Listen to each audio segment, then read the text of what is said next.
Ok, se está escuchando, ¿no? Perfecto, seguimos entonces, adelante.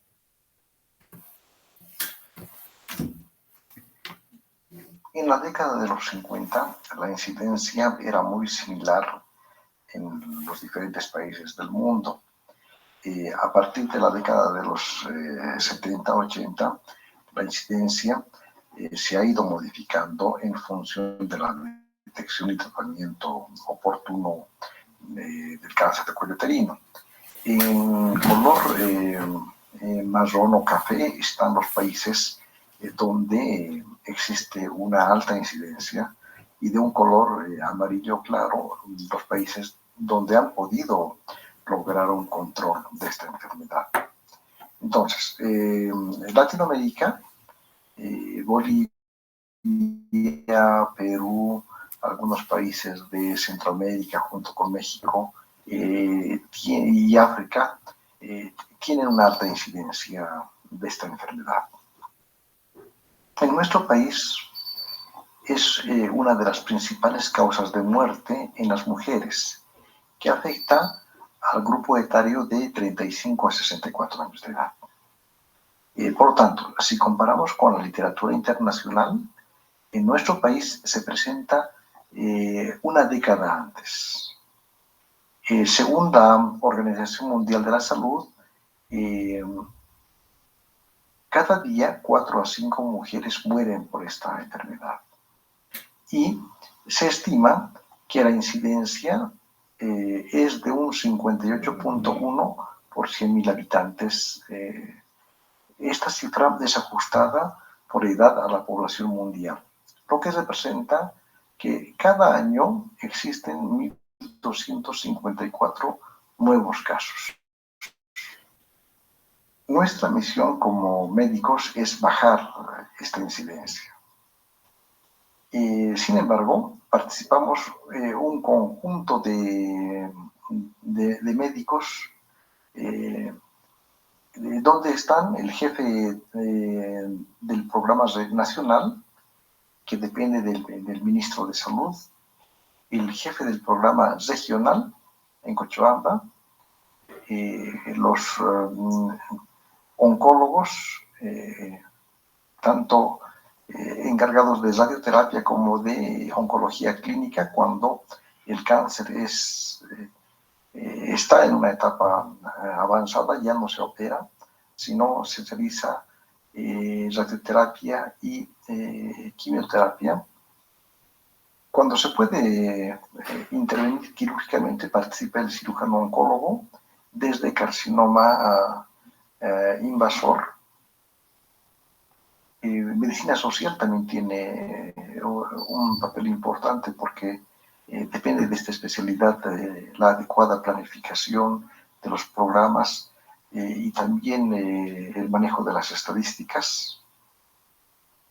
Medicina familiar en los seguros, los ginecólogos, que están encargados de la toma de muestra, tanto de citología, biopsia, el tratamiento, hasta carcinoma in situ, lo maneja este especialista.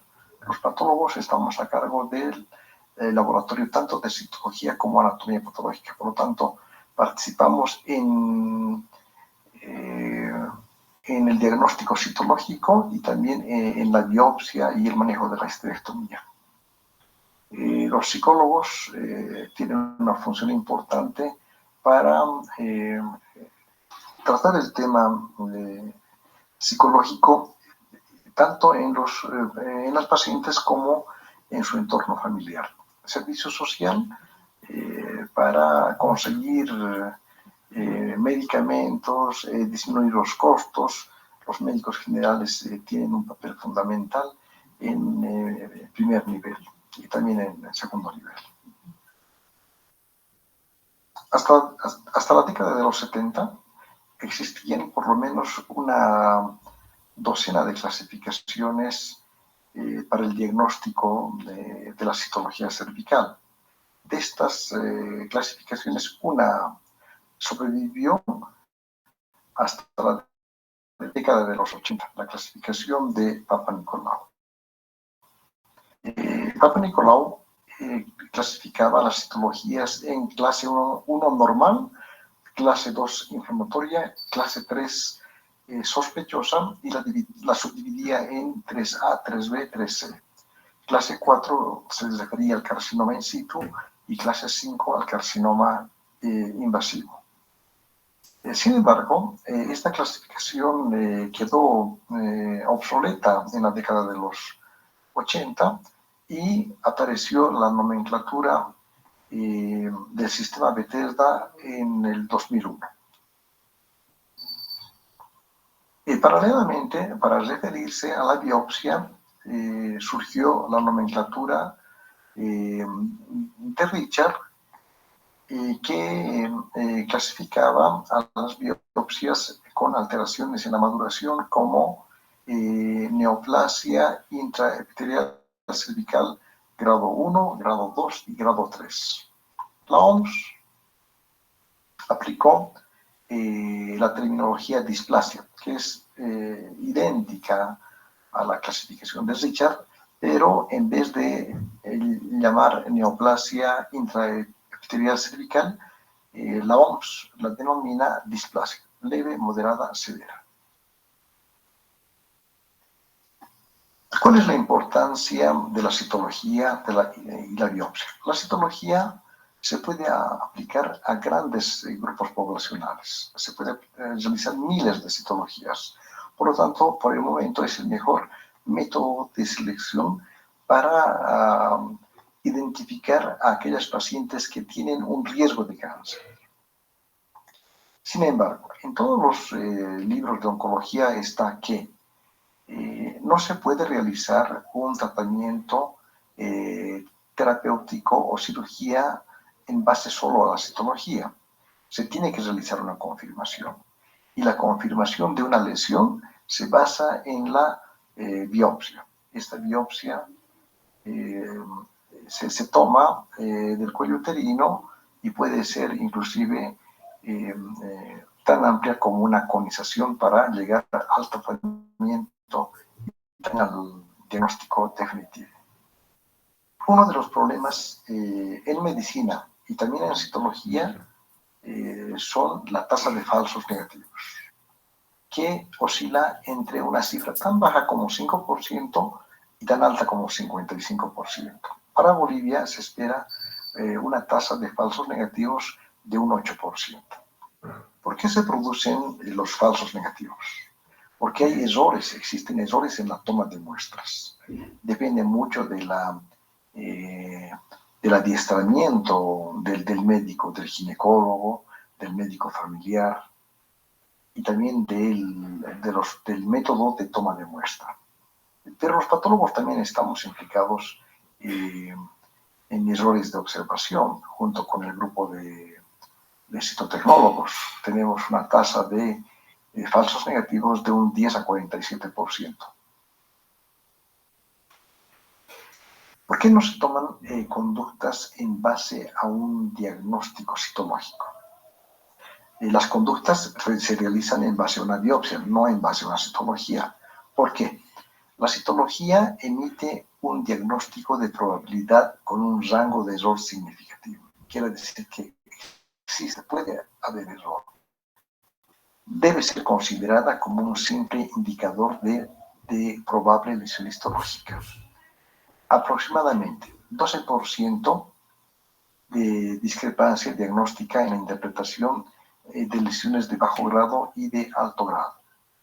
Es decir, hay discrepancia entre patólogos.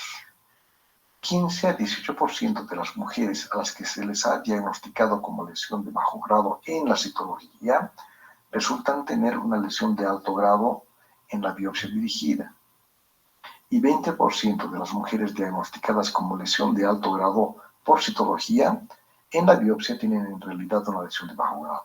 Por lo tanto, existe un error y para un diagnóstico definitivo debe de realizarse una biopsia.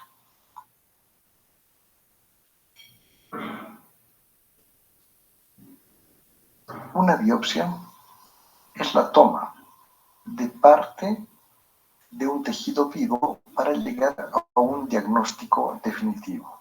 Es el proceso de determinar por medio de la examinación las circunstancias y la naturaleza de la enfermedad. La muestra debe ser enviada al patólogo en forma adecuada, en forma y a la brevedad posible. ¿Alguna vez me han preguntado qué tamaño se necesita para llegar a un diagnóstico definitivo? La respuesta es el tamaño de muestra suficiente para realizar el proceso histopatológico y procedimientos auxiliares para un diagnóstico adecuado. No existe un tamaño, puede ser de milímetros o de centímetros, o inclusive toda la pieza quirúrgica.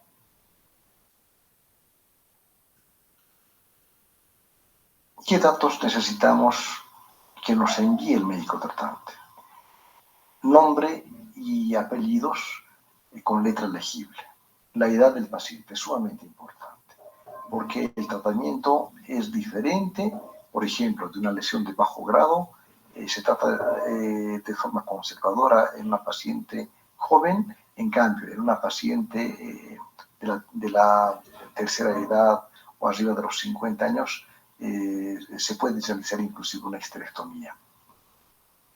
¿Quién es el médico que está realizando la biopsia con su sello y firma?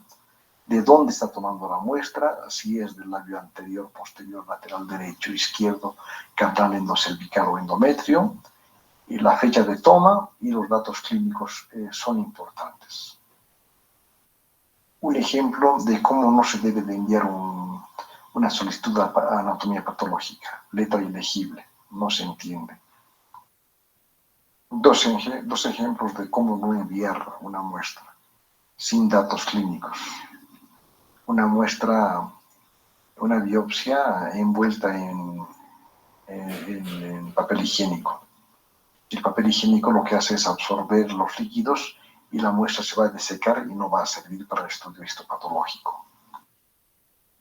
Una vista panorámica de biopsias tomadas del cuello uterino, donde podemos ver la unión escamocolumnar, moco del canal endocervical, exocervix, endocervix, una excelente toma de muestra.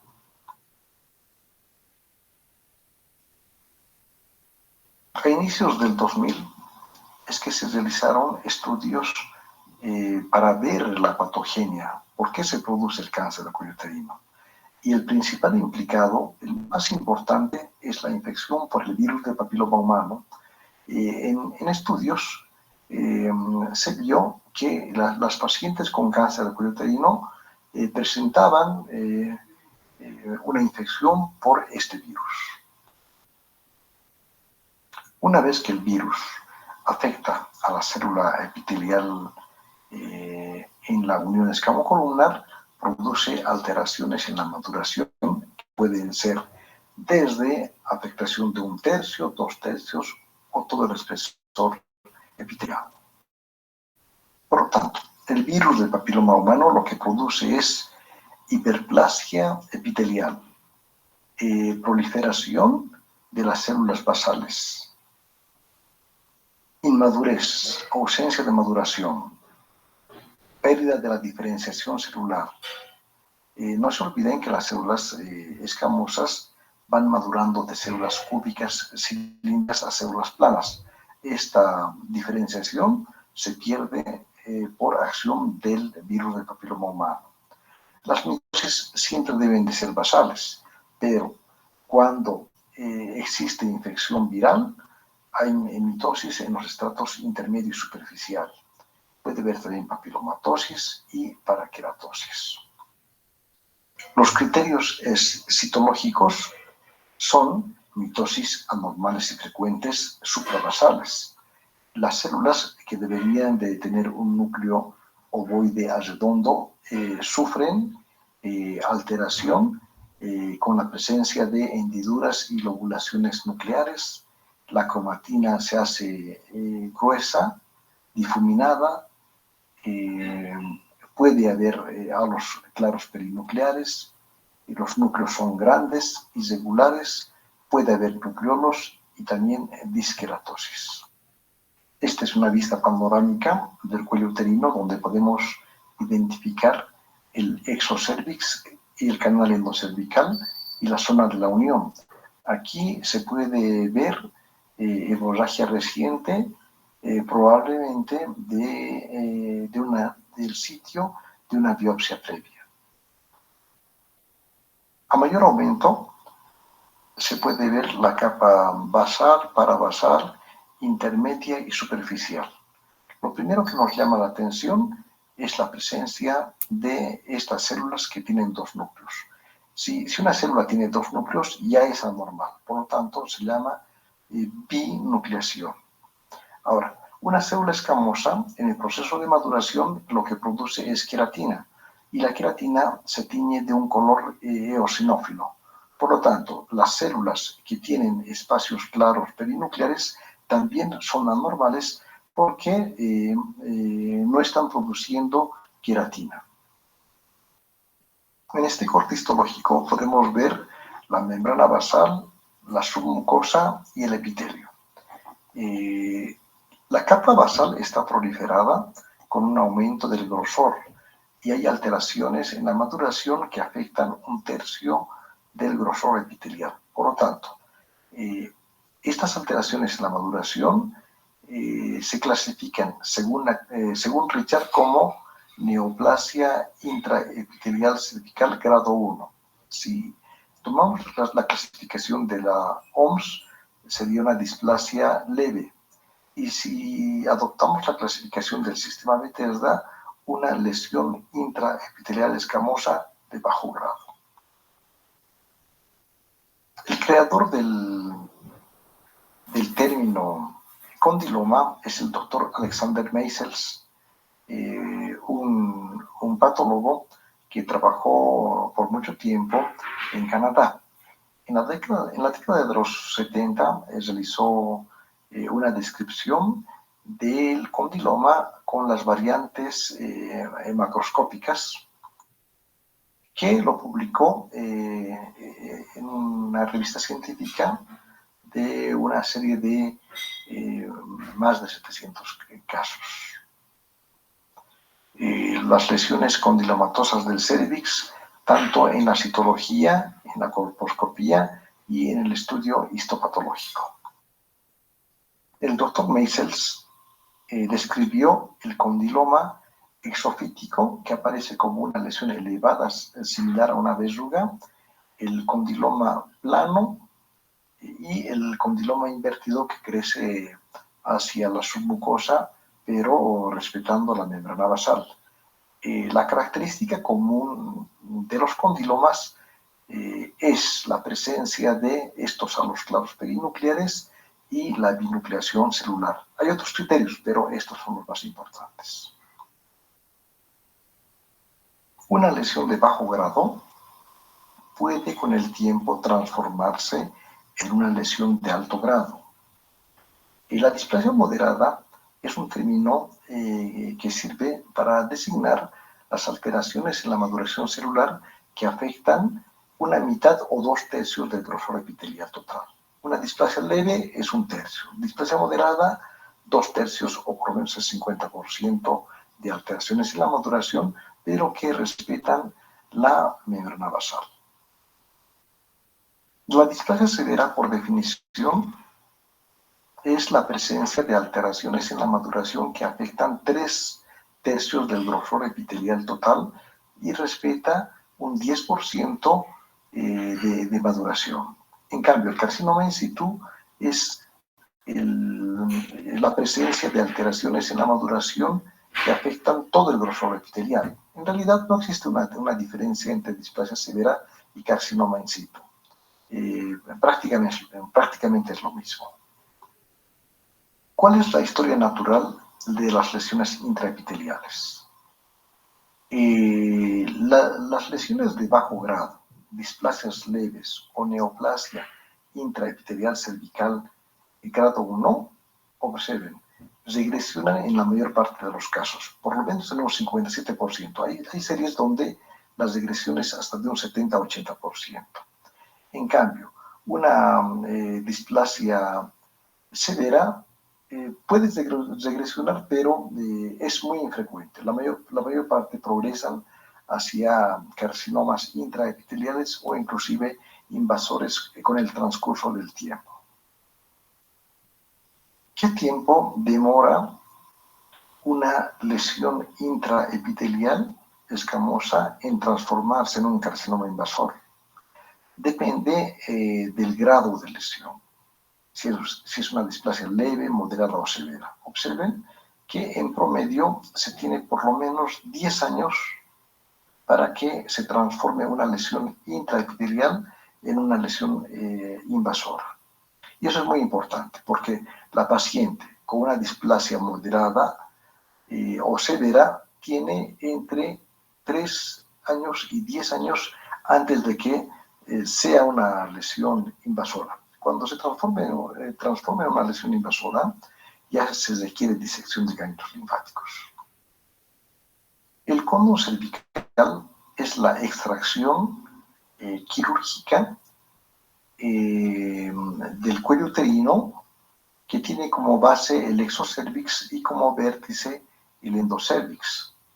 Lo que se realiza es un marcaje a nivel de horas 12 y prácticamente todo el tejido se corta en fragmentos de 2 a 3 milímetros de espesor para el procesamiento histológico. Esta es la expectativa, esta es la realidad.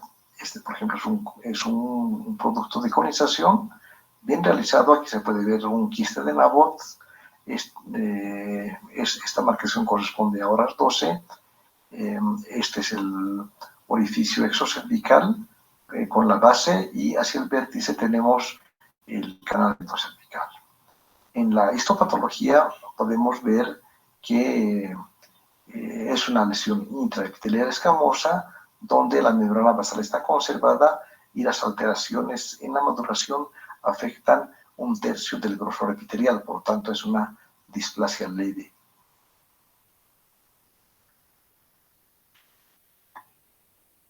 Otro tipo de tratamiento es el cono obtenido por LIP. Quiere decir utilizando un asa que corta y coagula al mismo tiempo. ¿Cuál es la ventaja para el ginecólogo o para el oncólogo? Es que como corta y coagula no produce sangrado. Pero al realizar la coagulación puede producir quemadura de parte del tejido que vamos a estudiar en anatomía patológica. Por ejemplo, aquí tenemos un cono obtenido por LIP donde existe artificio por corte y coagulación. No se ve, está quemado. Pero aquí se puede reconocer que existe alteraciones en la maduración que afectan 1/3 del grosor epitelial. En las biopsias obtenidas por LIP, según algunos autores, no se puede realizar un análisis de los bordes quirúrgicos. En el cono frío, sí. Una vez obtenida la pieza quirúrgica, lo que debemos de ver es la integridad de la membrana basal. Y si la membrana basal está infiltrada o rota, debemos de medir exactamente a qué profundidad invade el tumor a la submucosa. Este es un ejemplo de medición de la invasión en profundidad, que es muy importante para etapificar como 1:1 o 1:2. 1:1 es cuando el tumor invade la submucosa hasta una profundidad igual o menor a 3 milímetros, 1:1. Y 1:2 es cuando invade en profundidad hasta una profundidad igual o menor a 5 milímetros. El ginecólogo o el oncólogo que realiza la histerectomía debe enviar a patología el útero el producto de la histerectomía, siempre consignando los datos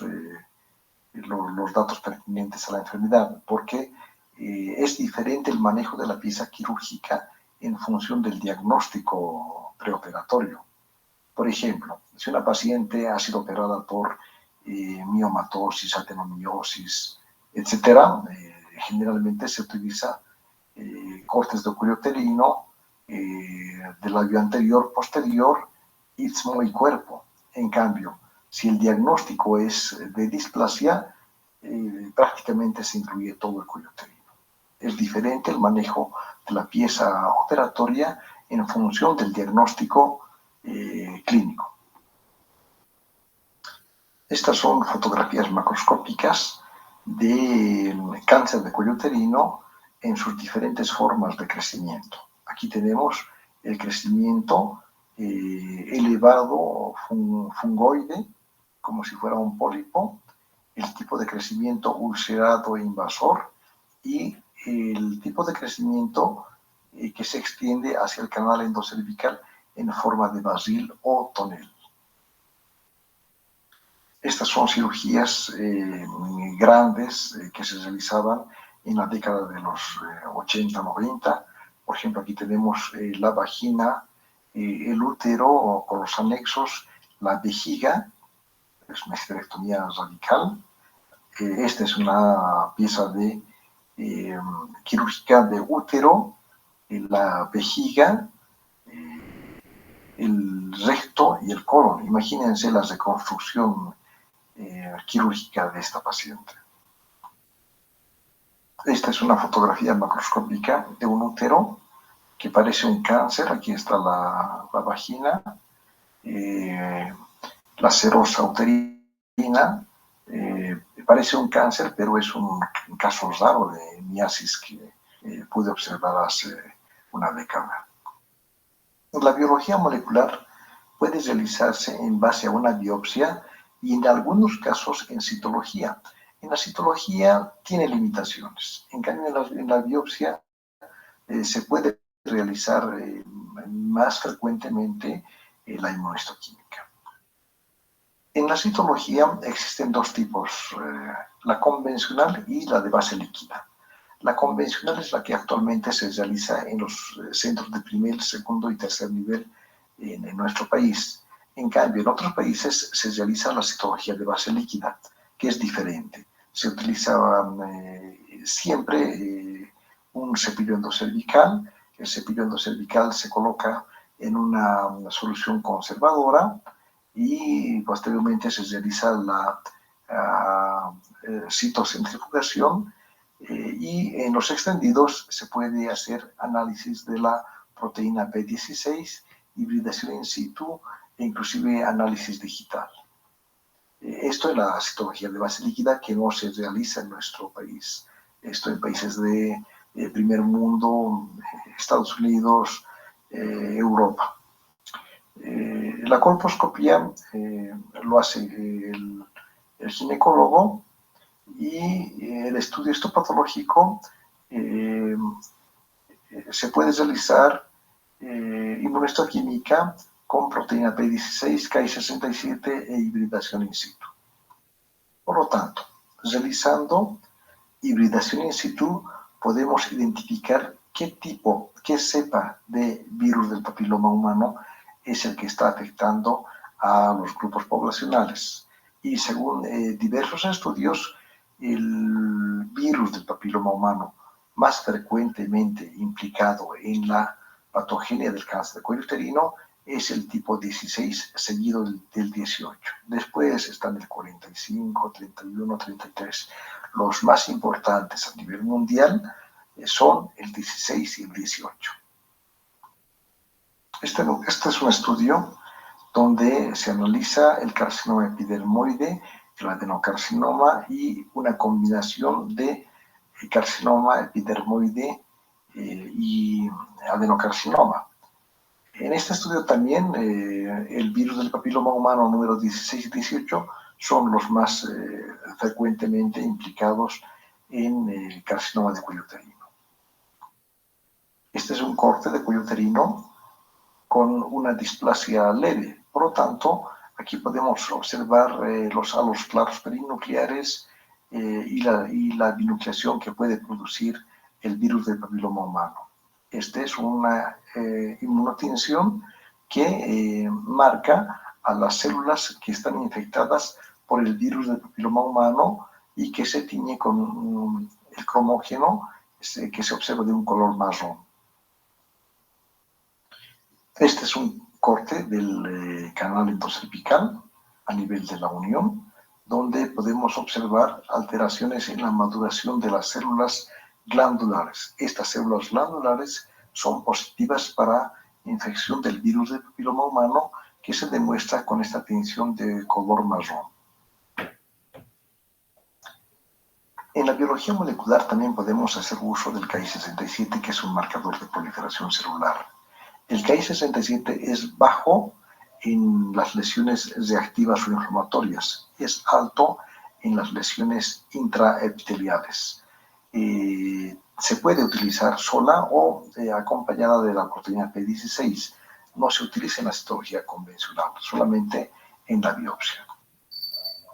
Este es un ejemplo de la utilidad de la inmunohistoquímica, de la biología molecular. Aquí observamos un corte de la unión escamocolumnar a mayor aumento. Parece una metaplasia versus una lesión intraepitelial, porque hay nucleomegalia, estratificación nuclear, pero cuando se realiza un marcaje con Ki67 podemos observar que menos del 10% de las células están en proliferación, por lo tanto es simplemente una metaplasia en el canal endocervical. Es recomendable hacer una marcación con proteína P16.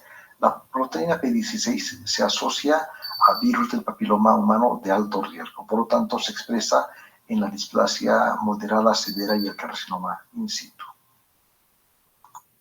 Aquí vemos las alteraciones en la maduración, pero qué fácil es identificar, observar de un color marrón las alteraciones en la maduración que afectan 2/3 del grosor epitelial. Esta es una displasia moderada o una lesión intraepitelial escamosa de alto grado. Un corte histológico del cuello uterino con la membrana basal conservada y las alteraciones en la maduración que afectan todo el grosor epitelial. Cuando se tiñe con proteína P16, todas las células se tiñen de forma homogénea de un color marrón. El cáncer de cuello uterino tiene tipos histológicos. Esta es la clasificación que utilizamos los patólogos. Observen, una clasificación de más de 15 variantes de carcinoma de cuello uterino. Pero como ustedes son estudiantes de medicina, epidermoide, adenocarcinoma son los más importantes. El carcinoma epidermoide puede variar en diferentes series, de un 80 al 90%. Se clasifican de células grandes, queratinizante, no queratinizante. El adenocarcinoma ocupa un 10% y el resto son sarcomas, melanomas, linfomas, etc. Este es un ejemplo histológico de un carcinoma cervical epidermoide queratinizante, que para ser epidermoide tiene que formar perlas córneas. Aquí estamos en un molino córneo de células escamosas pleomórficas, tiene también uniones intercelulares y produce queratina, por lo tanto disqueratosis. Un ejemplo de un carcinoma de células grandes no queratinizante.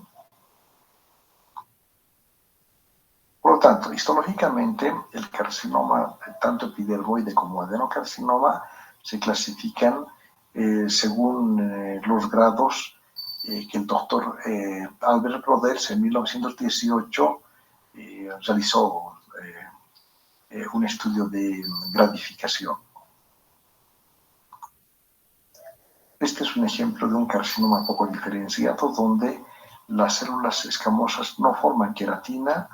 Se puede discutir inclusive su histogénesis. Es un carcinoma cervical epidermoide que parece un linfoma, linfoepitelioma-like. Pasamos a las lesiones glandulares. El cuello uterino también puede presentar displasia, atipia o adenocarcinoma que surge en la unión escamocolumnar, pero que en la variante adenocarcinoma crece hacia el conducto o el canal endocervical. El adenocarcinoma in situ surge en la unión y se extiende hacia el endocervix. Arquitecturalmente parece una glándula normal, pero citológicamente todas las células cilíndricas son pleomórficas.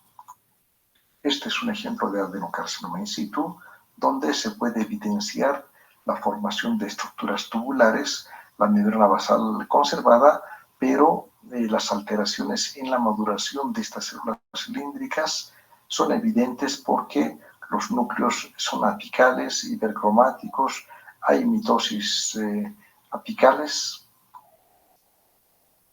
El adenocarcinoma in situ crece hacia el canal endocervical. Esta es una comparativa de glándulas endocervicales normales y adenocarcinoma in situ. La arquitectura es la misma, la citología marca la diferencia. Una glándula reactiva o normal tiene núcleos pequeños de localización basal. En cambio, un adenocarcinoma in situ tiene núcleos irregulares, estratificados, con mitosis hacia el lumen. Un adenocarcinoma in situ, donde hay formación de estructuras tubulares, la membrana basal está conservada y los núcleos son hipercromáticos, algunas células con nucleolos prominentes, con mitosis. Algunos aspectos del adenocarcinoma. En el epidermoide, el virus del papiloma humano era más frecuente que el 18. En el adenocarcinoma, el 18 es más frecuente que el 16. Por una parte. Después, las mujeres tienen esta enfermedad una década antes que la variante epidermoide. Y tiene un peor pronóstico cuando se lo compara con el epidermoide. Este es un ejemplo histológico de la unión del exocervix con el endocervix y se puede ver cómo el adenocarcinoma crece hacia el canal endocervical. En relación con el epidermoide, frecuentemente puede ser multifocal y multicéntrico el adenocarcinoma in situ. Por lo tanto, el tratamiento ideal en el adenocarcinoma generalmente es la histerectomía. Si se realiza un cono, tiene que ser profundo hasta el canal endocervix en una extensión de 2.5 centímetros. Este es un ejemplo de un adenocarcinoma invasor, donde forma estructuras tubulares infiltrantes que producen una ulceración macroscópica del cervix.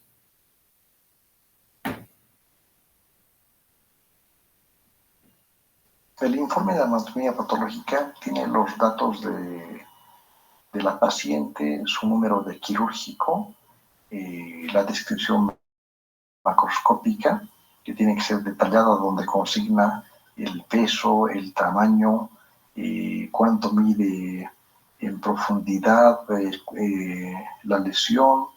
En la descripción microscópica, que se realiza un análisis de lo que se observa en el microscopio y en el diagnóstico qué piezas se ha estudiado: el útero, las trompas, parametrios, ganglios linfáticos, si son del lado derecho o izquierdo, para finalmente realizar el diagnóstico definitivo. Este es un ejemplo de un producto de histerectomía donde se puede evidenciar el cuello uterino ulcerado con una lesión neoplástica de aspecto infiltrativo que afecta a gran parte de las paredes del cuello uterino. En el corte histológico podemos observar el exocervix, el canal endocervical y la neoplasia ulcerada que invade todo el grosor de la pared cervical, y en la periferia podemos identificar también lóbulos de tejido adiposo. Histológicamente se trata de un carcinoma epidermoide moderadamente diferenciado de células grandes, no queratinizante, invasor, que se introduce en las luces vasculares. Es importante mencionar también que las células pueden invadir los filetes nerviosos. Aquí podemos observar el producto de disección ganglionar, una vista macroscópica de varios ganglios linfáticos. La mayor parte de estos están respetados en su arquitectura. Sin embargo, este ganglio linfático aloja células tumorales y corresponde a metástasis del carcinoma epidermoide. Este es el doctor George Papanicolaou, que gran parte de su vida se dedicó al estudio de la citología. Millones de mujeres le deben su vida a este señor, porque gracias a su estudio bajó drásticamente la incidencia y morbimortalidad por cáncer de cuello uterino a nivel mundial. Otros investigadores concernientes al virus del papiloma humano, el doctor Alexander Meisels, la doctora Nubia Muñoz y el doctor Harald Surhausen, virólogo alemán, que se dedicó gran parte de su vida a la tipificación del virus del papiloma humano. Gracias a su estudio se realizó la vacuna bivalente y pentavalente que actualmente se utiliza, y en el 2008 le dieron el Premio Nobel de Medicina. Esta es la doctora Patricia Alonso de Ruiz, una mexicana experta en cáncer de cuello uterino, que tiene su libro, es la autora, y que sostiene lo siguiente: la incidencia y morbimortalidad por cáncer cervical es inversamente proporcional a la eficacia de un sistema de salud. Pasamos a las lesiones del tracto genital femenino, lesiones que afectan la vulva y la vagina. El líquen escleroso es similar a la esclerodermia cutánea. Produce una vulvitis atrófica crónica con fibrosis y cicatrización. Es una lesión que puede complicarse con un carcinoma epidermoide. Se presenta generalmente después de la menopausia en las pacientes afectadas. Su patogenia no está muy clara, pero juega un papel muy importante en la autoinmunidad. El desarrollo es lento, progresivo, y su riesgo de desarrollar carcinoma epidermoide es de 1 al 4%. Otra enfermedad que afecta a la vulva es el líquen simple crónico. Produce prurito intenso, la paciente sufre de rascado, y el rascado puede producir un proceso inflamatorio que se cronifica. Al corte histológico, lo que se puede evidenciar es una hiperkeratosis ortoqueratósica. Hay engrosamiento de las redes de crestas con acantosis e hipergranulosis y un infiltrado inflamatorio de linfocitos. Dentro de los tumores benignos que afectan la vulva tenemos el hidroadenoma papilar, que es idéntico al papiloma intraductal mamario. Es un nódulo pequeño de bordes bien circunscritos que puede afectar labios mayores o los pliegues interlabiales. En la histopatología se puede evidenciar conductos y papilas con un revestimiento cúbico o cilíndrico que conserva la capa de células mioepiteliales. Una fotografía macroscópica de la vulva, parte del periné, con una lesión multicéntrica de aspecto verrugoso que corresponde a condilomas acuminados. Los condilomas acuminados que afectan la vulva están asociados al virus del papiloma humano tipo 6 y 11. Afectan la piel del periné, la vulva y el ano, y los criterios histológicos son similares al del cuello uterino, con halos claros perinucleares, binucleación, alteraciones en la maduración, cromatina difuminada y la membrana basal conservada. Una fotografía macroscópica de la vulva con una lesión exofítica localizada en la vulva, una lesión infrecuente, generalmente son carcinomas epidermoides y el resto corresponden a carcinomas vasocelulares, melanomas y adenocarcinomas. El carcinoma epidermoide vulvar se divide en dos grupos. En un primer grupo, que está asociado a infección del virus del papiloma humano, incluyen al carcinoma epidermoide in situ y a la enfermedad de Bowen. Los criterios histológicos son similares al cáncer de cuello uterino. El segundo grupo del carcinoma epidermoide de vulva no se asocia al BPH, sino al líquen escleroso y a la hiperplasia de células basales.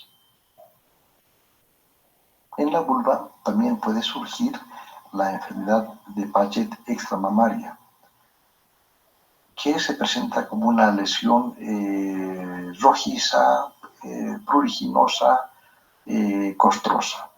En la histopatología se puede observar conservación de la membrana basal, pero la proliferación de estas células grandes, pleomórficas, que parece un adenocarcinoma y que generalmente son PAS positivas. El melanoma maligno vulvar es infrecuente, corresponde a menos del 5% de los cánceres de vulva. Son lesiones sumamente agresivas, pigmentadas de bordes irregulares, de aspecto infiltrativo y con una alta tasa de mortalidad. La neoplasia intraepitelial escamosa vaginal es una lesión sumamente infrecuente, observen su incidencia 0.6 por 100.000, y para que sea primaria de vagina no tiene que existir en el cuello uterino, tiene que ser independiente. Este es un corte de vagina donde vemos la membrana basal conservada, las células escamosas con alteraciones en la maduración que afectan un 50% del grosor epitelial. Una neoplasia rara, por su frecuencia, es el adenocarcinoma primario de la vagina, que en la década de los 80-90 tuvo un pico de incidencia en madres que usaron dietilestilbestrol. Surge generalmente en la vagina, en el tercio superior, y está compuesta por grandes células cilíndricas vacuoladas que contienen glucógeno en su interior. Una neoplasia poco frecuente es el raptomiosarcoma embrionario, que se presenta en la edad pediátrica en niñas menores de 5 años. Morfológicamente, para el diagnóstico debemos de encontrar los raptomioblastos embrionarios malignos, y en la morfología macroscópica se presenta como masas grandes, redondeadas, que se proyectan por fuera de la vagina. Esta es una fotografía macroscópica de una lesión elevada, de un color violáceo, de bordes irregulares, una masa que protruye y que histológicamente está formada por células embrionarias pequeñas, alargadas, que corresponden a raptomioblastos embrionarios.